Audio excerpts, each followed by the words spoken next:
ক্ষুধায় ছটফট করছে, হঠাৎ করে দেখতেছে নদীর পাড়ে দিয়ে একটা ফল, একটা আপেল ভেসে যাচ্ছে। ক্ষুধা তো তড়িৎ গতির পানিতে নামলো, আপেলটা নিল, মুখে কামড় দিল, এক বাইট নেওয়ার সাথে সাথে পেটে গেল, পেটটা ঠান্ডা, এবার দুনিয়া ঠান্ডা, ঠিক কিনা?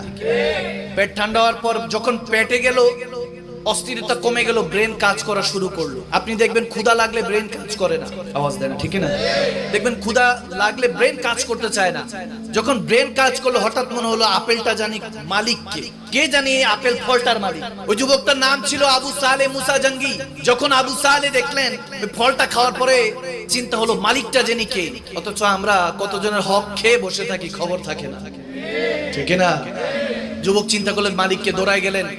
যেহেতু স্রোত যেই সাইডে আসতেছে ওই সাইডে হাঁটা শুরু করলেন, যে এই সাইড থেকে যেহেতু আসতেছে উল্টো সাইডে হাঁটা শুরু করলেন। হাঁটতে হাঁটতে দেখতেছেন একটা কিছু দূর গিয়ে দেখলেন একটা ফলের বাগান। ফলের যখন বাগান দেখলেন, বাগানের